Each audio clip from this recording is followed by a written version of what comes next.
옛날 옛적 동해 바닷가의 절벽 아래 외진 마을에 눈처럼 하얀 수염을 가진 노인이 살고 있었습니다.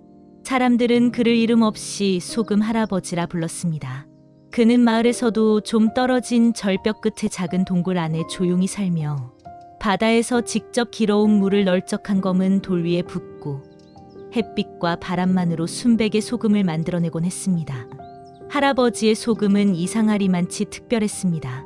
한 줌만 상처에 뿌려도 덧나지 않았고 병든 이가 혀끝에 살짝만 올려도 열이 내리고 고름이 빠졌습니다. 그러나 아무나 이 소금을 받을 수 있는 건 아니었습니다. 마을 사람들은 때로 병든 가족을 위해, 때로는 아이들의 상처 치료를 위해 동굴을 찾아갔지만 할아버지는 꼭 이렇게 말하곤 했습니다. 이 소금은 마음이 맑은 사람에게만 약이 되지 욕심 많은 자에겐 독이 될 테니 조심하게. 그래서 사람들은 할아버지의 말에 따라 조용히 정성껏 사정을 이야기했고 받아들여진 사람만이 나무 그릇에 담긴 하얀 소금 한 줌을 품에 안고 돌아갔습니다. 아무리 가난해도 아무리 간절해도 마음이 흐리고 욕심이 섞인 이는 그 소금을 얻을 수 없었지요. 그러던 어느 해 여름, 마을 한켠에서 가난하게 살던 남매가 찾아왔습니다. 남매는 눈물 범벅이 된 얼굴로 동굴 앞에 섰습니다. 그들의 어머니가 병이 들어 누워 있었고 약도 음식도 모두 떨어져 가는 형편이었습니다. 할아버지, 우리 엄마 좀 살려주세요. 소금 할아버지는 말없이 아이들을 한참 바라보더니 깊은 숨을 내쉬고는 조심스레 소금 한 줌을 나무 그릇에 담아주었습니다. 그리고는 낮고 단호한 목소리로 일렀습니다. 물을 조금 섞어 마시게 하렴. 그리고 절대 욕심내어 더 쓰지 말거라. 남매는 연신 고개를 숙이며 소금을 품에 안고 달려갔습니다. 그날 저녁 어머니의 열은 거짓말처럼 가라앉았고 며칠 뒤엔 자리에서 일어날 수 있게 되었지요. 이 기적 같은 이야기는 마을 전체에 순식간에 퍼졌고 모두가 다시금 소금 할아버지에 대해 이야기했습니다. 누군가는 그를 신선이라 했고 누군가는 하늘에서 내려온 신의 사자라 믿었습니다. 그러나 모든 이가 경이롭게만 여긴 건 아니었습니다.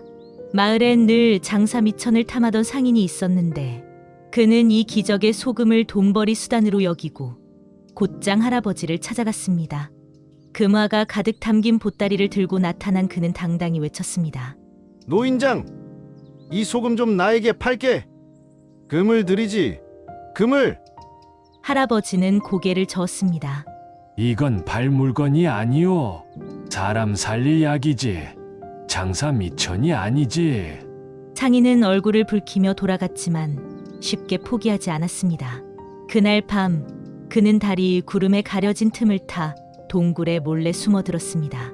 그리고는 소금을 담는 돌그릇, 마른 바위, 오래된 항아리까지 죄다 훔쳐 자신의 배에 실었습니다. 이제 바다 한가운데 나가 이 소금을 뽑아 팔아치우면 나는 세상에서 가장 부유한 사내가 될 테지. 그는 혼잣말로 웃으며 배를 몰고 외해로 향했습니다. 깊은 바다에 닿자 그는 배를 멈추고 바닷물을 항아리에 퍼 담았습니다.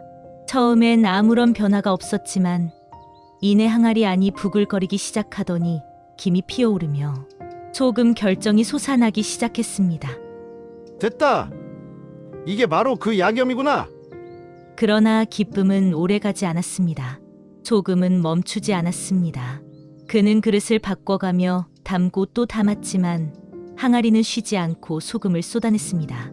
이게 왜 이래? 멈춰. 당황한 상인은 항아리를 흔들고 덮고 바다에 버리려 했지만 소용없었습니다. 소금은 항아리를 넘쳐 배 전체를 뒤덮었고 결국 배는 무게를 이기지 못하고 천천히 가라앉고 말았습니다. 소금은 바다 속에서도 멈추지 않았습니다. 전해지는 말에 따르면 그 항아리는 지금도 바다 깊은 곳에서 여전히 소금을 만들어내고 있다지요. 그래서 지금도 바닷물이 짠 것이라고 사람들은 그렇게 말했습니다. 그 사건 이후 마을 사람들은 두려움 속에 동굴을 다시 찾았습니다. 혹시나 할아버지가 분노하거나 떠나버린 것은 아닐까 두려웠던 것이지요. 그러나 할아버지는 언제나 그 자리에 있었습니다. 다만 전보다 수염이 훨씬 희고 길게 자라 있었고 눈빛은 더 깊어져 있었습니다. 누군가 조심스럽게 물었습니다. 할아버지, 이젠 아무도 소금을 받지 못하나요? 할아버지는 잠시 눈을 감았다가 천천히 고개를 저으며 말했습니다. 받을 수는 있지. 다만 그대 마음속에서 짠맛이 줄어든 날 다시 오거라. 그 말은 마을에 오래도록 남았습니다. 그 뒤로도 아주 가끔 가난한 이들, 상처받은 이들, 삶에 지친 이들이 조용히 동굴을 찾아와 소금 할아버지에게 머리를 숙였습니다. 할아버지는 그중 몇몇에게만 나무 그릇에 하얀 소금 한 줌을 담아주었고 사람들은 그것을 품에 안고 돌아갔습니다. 어느 날부터인가 동굴 입구에는 작고 낡은 나무 그릇들이 놓이기 시작했습니다.